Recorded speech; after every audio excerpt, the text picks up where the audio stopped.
Hi there!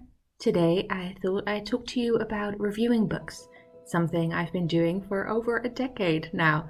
I thought I'd tell you about how I got started, the things I learned along the way, and the things I try not to do anymore. All of that is, of course, personal experience, but hopefully it's interesting nonetheless. Welcome aboard the International Express to Book Central. Grab a seat, settle in, and let's while away the journey with some book chat.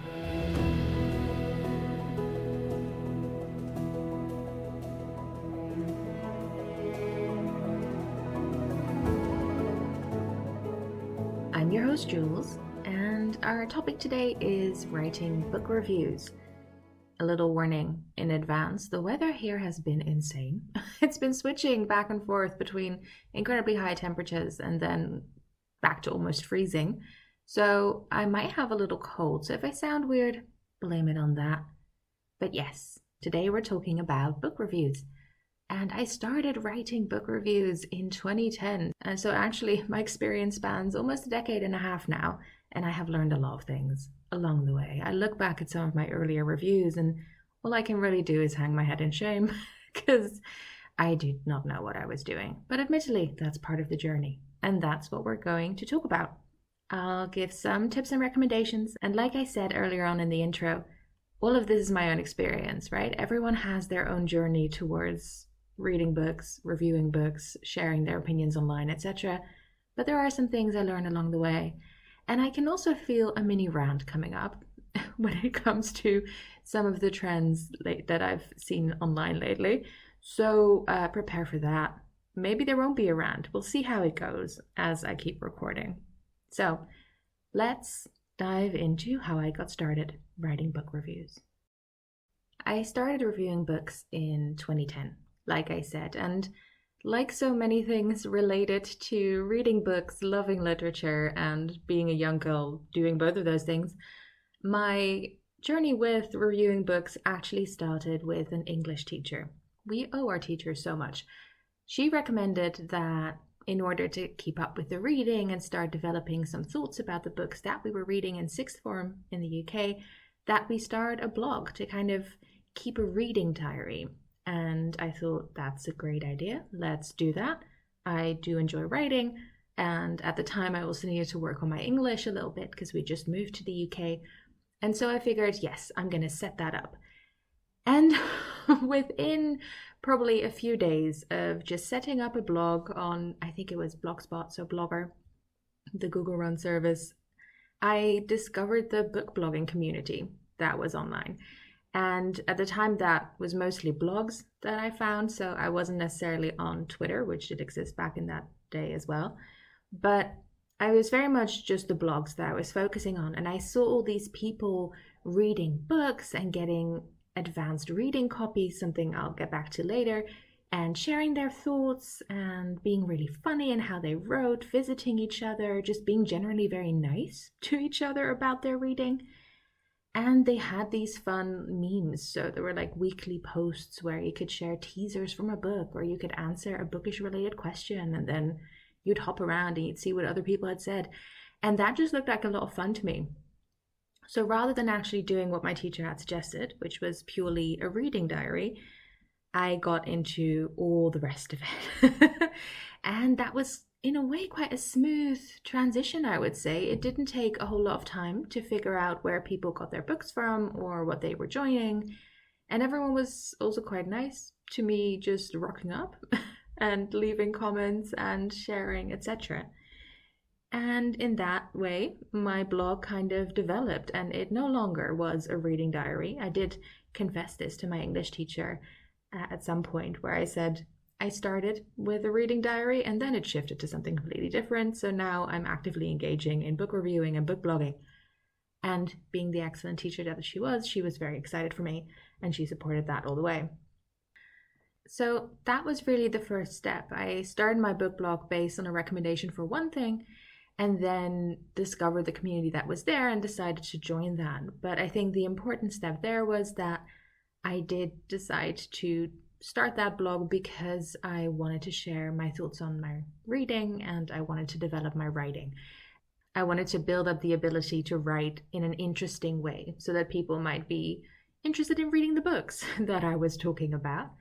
And I think those are two quite good motivations for getting into anything, namely that you're interested in it and you want to learn something from it. So I discovered this whole book blogging community. I'd realized at that point that they had access to what are called ARCs, or advanced reading copies of books that hadn't come out yet. And I was like, wait, where are you getting all these books from? How are you reading these books before they came out? How do you know these authors, etc.? So then I realized that there were different ways of getting books. And my blog then developed into, on the one hand, me sort of sticking to my teacher's assignment, because I would write reviews of the books that we were reading in class, but also kind of expanding feelers into these different avenues of finding other books. One part of that was making myself available to independent authors. So I set up a little contact page and I said, these are the genres I'm interested in reading. If you have a book coming out that you would like for me to read and review, hit me up. Here's an email address. So I had to set up an email address. That wasn't my personal one, because don't share personal details online. So that was one thing I did, and that was amazing, actually. So I had a lot more time back in 2010 than I do now.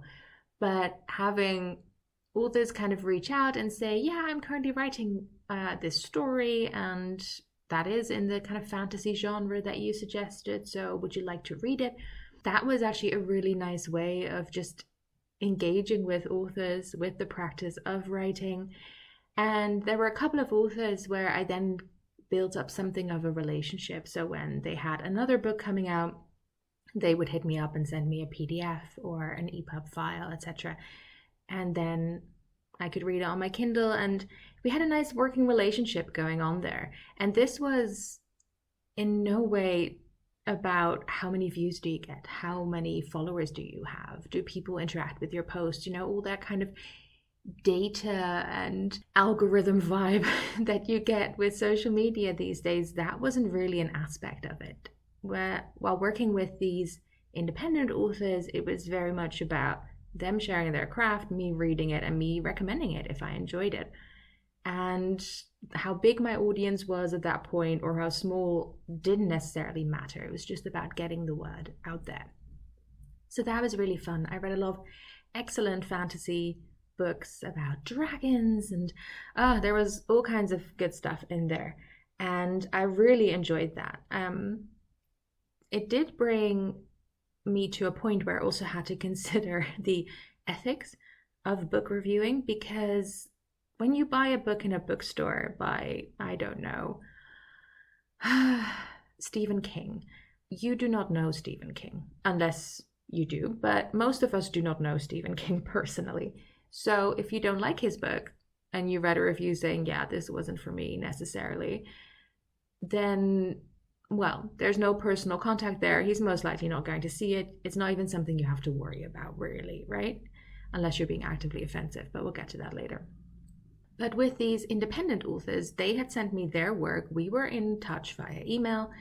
And if I didn't like it, I would have to personally tell them via email. Admittedly, again, this wasn't necessarily contact I was having in real life, but digitally. But still, those are people who've shared their work with you, their creativity with you, with the purpose of you giving feedback and reviewing and potentially critiquing it. But still, you want to be nice about it, right? So this contact with independently published authors really taught me that I needed to consider what I said, because not everything is your taste, right? There are going to be things that you read in a book where you're like, well, this is technically fine. I mean, there's no crime being committed here, but I am not enjoying it. I'm not vibing with it, etc. So I had to develop a way of writing critique without that coming across as critical, which sounds weird, but that was the kind of fine line I was trying to walk when it came to authors that I had direct contact with.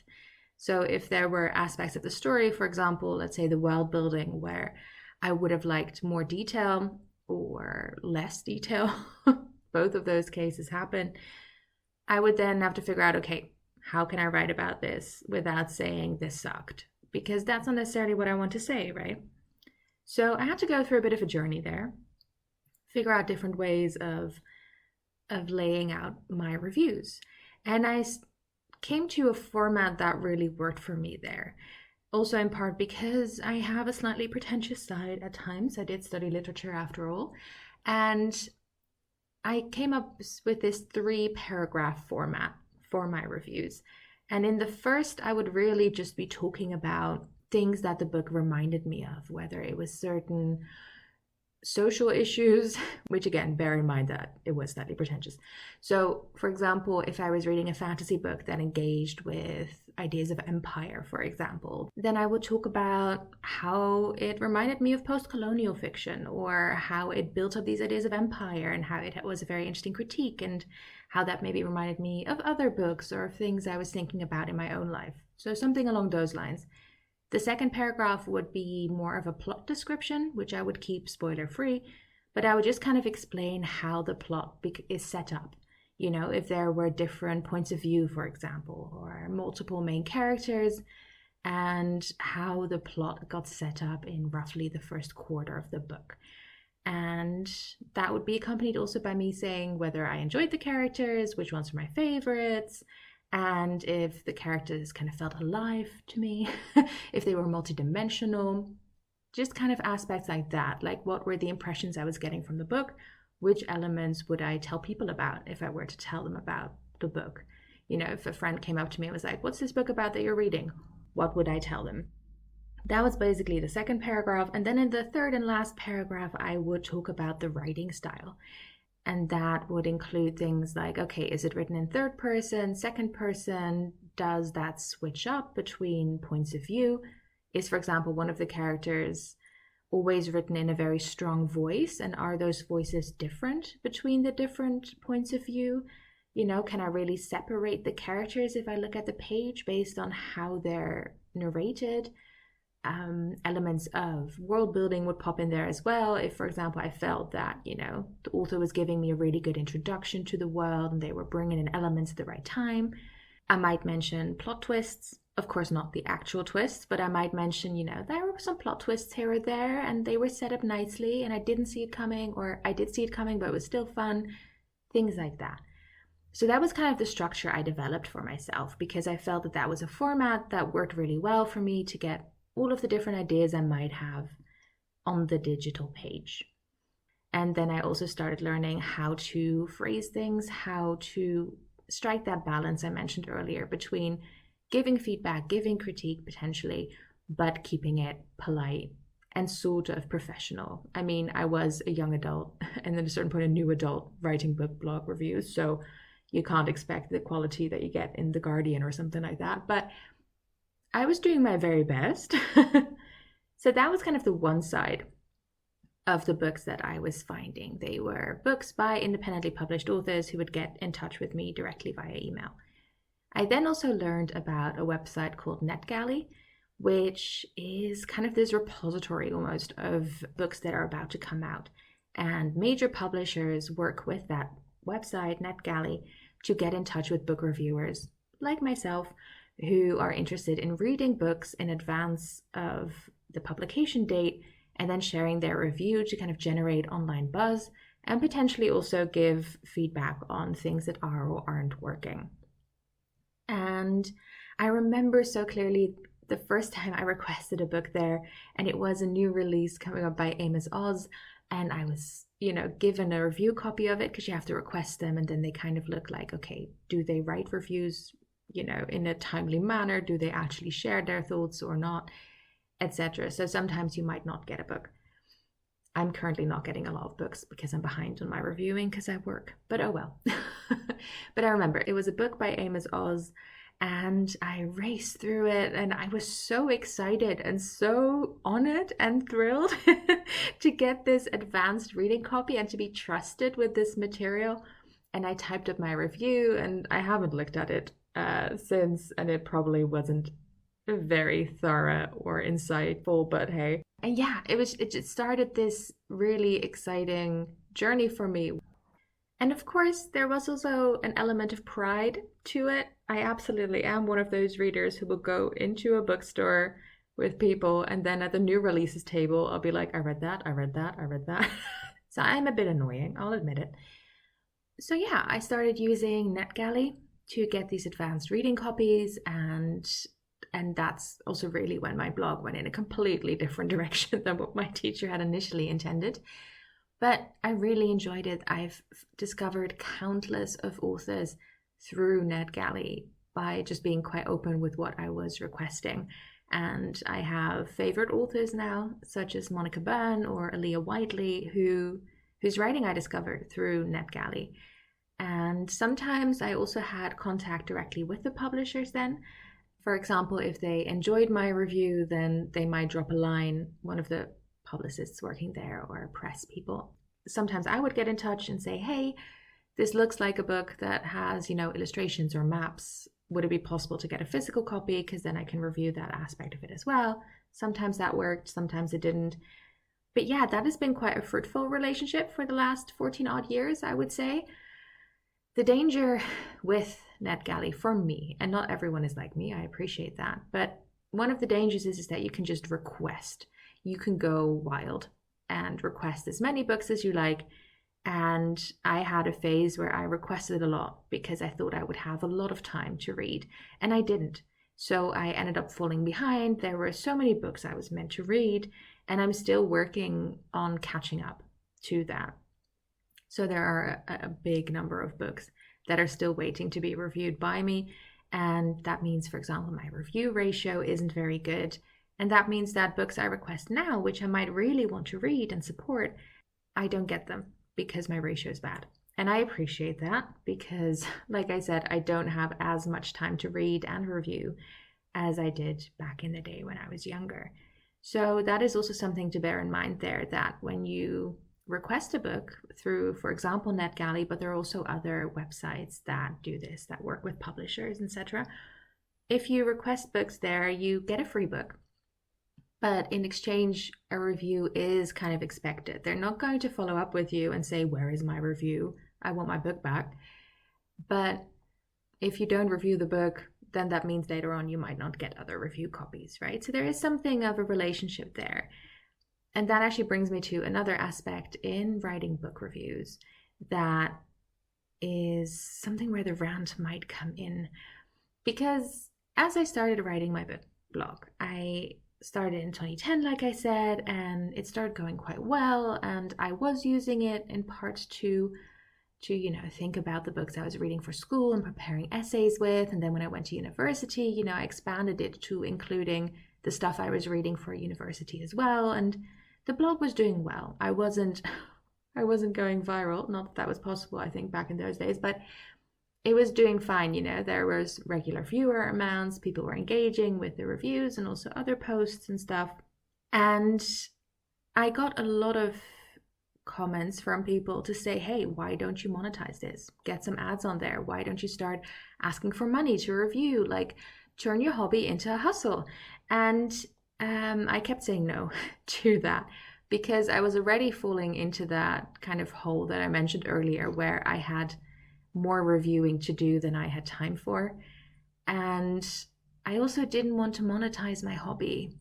I've done those episodes on how to start reading and how to get through a reader's block, for example, because as I mentioned in those episodes, it is something that you need to do if you want to. Right? There needs to be a certain passion and interest behind it. It's very hard to keep reading if it feels like a chore, if it feels like a job. And I didn't want book reviewing, something I really enjoyed, to become something I had to do, where I would have active deadlines that weren't just the publisher would prefer if the review was online around the publication date, but if I don't do it then and then, I might lose money. I don't know. I didn't want it to become that. So I kind of always resisted that. And the nice thing about that was that I could take time away from the reviewing as well. So if I had big deadlines coming up at university, or when I, moved across the world, and if I had big work things coming up, I can take a week or 2, 3, 4, 5 off from reviewing books, and no one is going to be disappointed, no one's going to be left waiting. And that was very important to me, for it to not become a commercial endeavor. And that is where I think the mini rant kind of comes in, because I see a lot of content online about books, and a lot of that is really fun. It's people sharing their impressions of books, their excitement about characters or about plot details, or just, very fun ways of sharing the joy that is reading with one another. But I do also see how much of it is commercial, and how much of it is to a certain extent a job and a money-making endeavor. Now, that is not in and of itself wrong. Absolutely not. We all need to make money to live. That is the truth under capitalism. But there is an element of it where something that is meant to bring joy and meant to kind of expand how you see the world, etc., and it just becomes something that is generated for clicks and for views. To a certain extent, book blogging has always been that. So when I got review copies or advanced reading copies of books from publishers like, I don't know, Penguin, for example, I knew that I was getting a free book, and that in return, I was expected to create a bit of hype and publicity, right? And that was just the deal. I get a free book, which is excellent because I spend loads of money on books already. And in return, I'll put my review online, I'll tweet it out, I might put it on Instagram, I'll put it on websites like Goodreads or Storygraph, I'll maybe put it on Amazon and Barnes & Noble's websites, etc., just to let people know that's the deal. And when I started book reviewing back in the 2010s, this did feel like a good collaboration in a sense. It felt like I was getting something, the publisher was getting something, the author was hopefully benefiting from the fact that online hype was being created. And at a certain point, it shifted a little bit, and I don't know why. Well, I have suspicions as to why. I think that part of the blame for why that atmosphere has shifted lies with the publishers, who realize that if they just drum up that hype machine by unpaid reviewers and bloggers and fans, that if they hype that up a bit, if they put more attention on it by creating goodie bags and events, etc., then they can cut down on actual costs for their own, press wing. If they had people creating loads of material and content online about the book, they didn't need their own people doing that. And they put some of the effort of then creating that free online buzz with the authors. So a lot of authors are responsible themselves for getting in touch with book bloggers or spreading the word about their book coming out. And yeah, that is now it's become a bit of an unequal relationship, I would say. And one of the consequences of that as well has been that the conversation online about books is incredibly fast. There are countless of books coming out all the time, and that is very exciting, especially because there is more of an attention to diverse reads as well, and other voices getting published, and that is very good. But there's also just this push on authors to produce books as quickly as possible that match the zeitgeist, so that they'll be talked about online, so they'll go viral on TikTok or something. And that creates this machine in which a lot of books are reduced to the vibes, to the tropes that they use, rather than to their actual plot, to the actual effort or work that goes into it. And I've seen quite a lot of people online lately talking about that as well, about how fast the industry is moving, how high the pressure is to keep reading, and that the way books are marketed by this unofficial marketing team that is Book Talk, Bookstagram, and the book blogging community on blogging spaces as well, it's vibes based. It's okay, what can I link this to? What other book does this remind me of? Is it Enemies to Lovers? Is it Dark Academia? Is it, and books get reduced in that way. And some books get written specifically to have those tropes so that they can be marketed.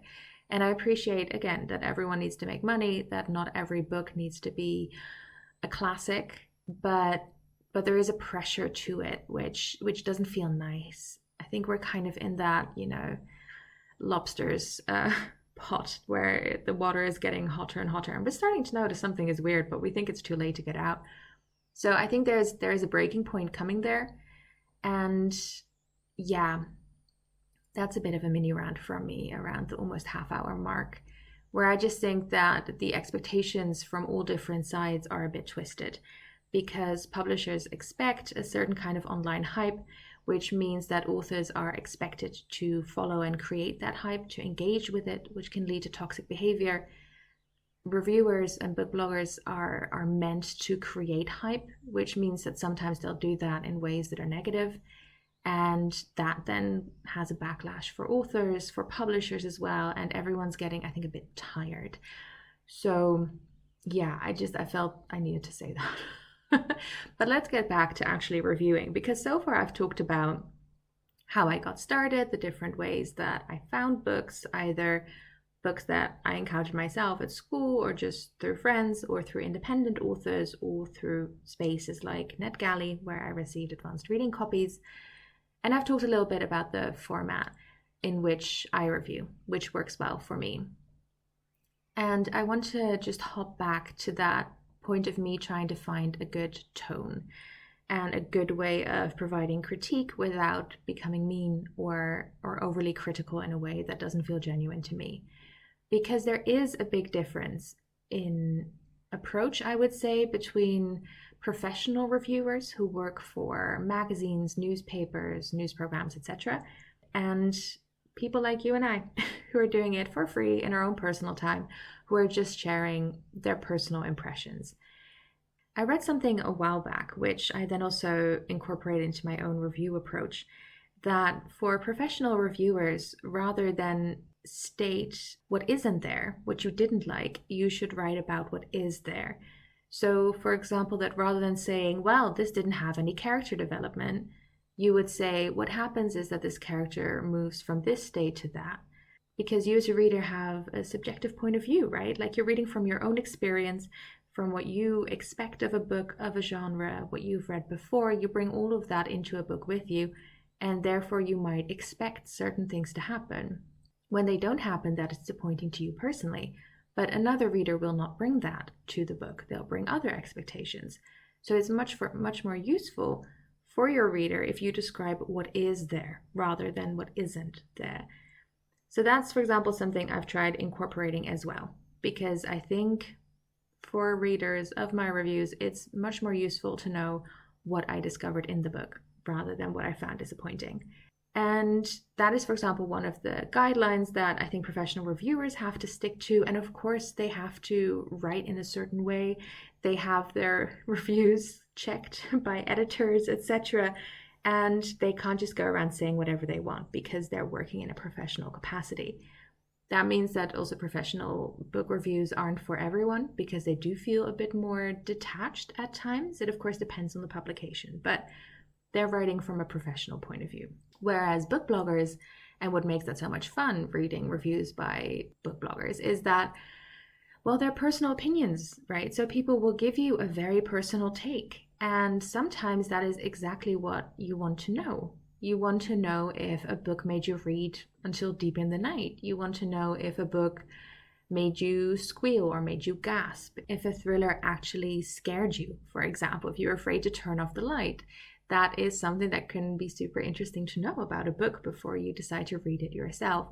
And book bloggers can be more personal there. They can share those opinions. They're not held to any kind of style guides, etc. And there is an absolute benefit, therefore, to having book blogger reviews. However, the personal aspect of it is a bit double-edged because people will then also very honestly say this was absolute crap, for example. And that can be a bit disheartening. I've gone on places like Goodreads, and Goodreads is a whole topic in and of itself. But I've gone on Goodreads, for example, after reading a book, and I really enjoyed the book. I look at the reviews, and people are just taking it apart. They're being really mean about it. And I'm like, oh, I enjoyed it. Why did you hate it? And yeah, that sometimes that is not so fun. And there are certain spaces, I would say, that are a bit more aggressive like that. And I do think that very harsh reviewing, that is like, well, this was utter dog shit because it didn't have my favorite tropes. I think that is related a little bit to that commercialization of book reviewing and of book reading. Because if you want to get as many likes as possible or as many views as possible on your review, you need to be a bit sensationalist these days. It's how the newspaper headlines work, and it's how many other things online work as well. So if you have an opinion and a review that are full of strong statements, hot takes, gifs, swear words sometimes, then that might get more attention, right? So people then review in that way. And that can also be a bit reductive, especially because it doesn't always take into account that every reading experience is personal. So if you decide to start reviewing books, that would be something I would recommend against. Not against sharing your personal opinion, because that's the whole point, but I would recommend against starting to write reviews just to get as many views as possible on it. You want to take some time to figure out how you're going to write, how you want to write, in what ways you can be negative without being mean, and how you can let everyone have their joy from books, even if you didn't enjoy it. Because in the end, book reviews are a way for you to express your opinion, but they're also for other people to find out about books. So if you're reviewing a book that you didn't super like, what I, for example, do is I'll say this is very good for readers who enjoy these kind of storylines or who enjoy that kind of stuff. Maybe I don't. I don't think this was for me, but it can absolutely be for other people. Because there are very few books that are truly, utterly trash, in the sense that nothing good can be gotten out of them, right? It's very rare for something to actually make it into the hands of readers and have no redeeming qualities whatsoever. It's just about finding what is right for you. So that is one thing I would say that I've learned, which is finding ways to write your review for the readers while also having your cake and eating it and giving your personal opinions. Another thing I've learned is that I am a reader and not a marketing machine, in the sense that I am not necessarily here to provide the most exposure for a book ever. If my review gets read by people and they then pick up the book, that is excellent. And that is definitely something that I would want if I enjoyed the book, right? I would want to share that joy. But the main thing I mean with not being a marketing machine is that I'm not necessarily going to do it to a specific timetable. I'm not going to read a book just because everyone loves it right now. If the hype is too big, I won't be able to form my own opinion, and I'll either hate it because everyone wants to shut up about it, or I'll love it, but mainly because I was excited for it rather than the book itself, maybe. So I'll keep away from overhyped books for quite a bit. And also, I will not necessarily engage with an author. When I was reviewing more books by independently published authors, so people who self-published, I would of course have more contact with authors, but even there we would then have quite clearly kind of established lines where I will write my review and I will be polite, but it is my opinion. But I won't tag authors in reviews anymore, really. I used to do that back in the day for 5-star reads. If I absolutely loved a book, then I would potentially tweet my review and I would tag the author in it if they were on Twitter as well. And usually they really enjoyed that. With sometimes I got a reaction, sometimes I didn't, but well, I would tag them in positive reviews, right? So of course they would enjoy seeing that someone enjoyed their work. But I also felt that, well, my review isn't necessarily for the author in most instances. If I have direct feedback, I will give that directly to the publisher. There are, for example, spaces on NetGalley where you can leave a note for the publisher. So if, for example, there was something about the font or the design or something else where I was like, that feels a bit difficult, then I would leave that there. But really my review is for readers, not for authors. So I've stopped engaging with authors really when it comes specifically to reviews. If I have an absolute banger of a book in front of me, then I might tweet that out, but I won't necessarily send my review their way, because in a way it's not for them, right? So yeah, those are some of the things that I've learned. Another thing I've learned is to not look back at old reviews. I learned that the hard way. One of the books that we read in sixth form when I just started the book blog was The Handmaid's Tale by Margaret Atwood. And I will admit that I was a young teenage girl who thought, we've moved past this, potentially this is not quite as necessary. Like, I was still going through my early feminist phase, and I don't think I fully connected to it. So I wrote a review about that, which wasn't negative. Like, I still knew that it was an important book and that it had good aspects and that it was well written and that it was relevant, etc. But it didn't feel kind of alive or burningly important to me at that point. And then I read it again when I was a bit older, and it shook me to the core. And then I looked back at my old review and I was like, oof, girl, what were you thinking when you wrote this review? And then I found myself, standing in front of two different paths, and I was like, do I delete this from the internet because I'm embarrassed, or do I leave it?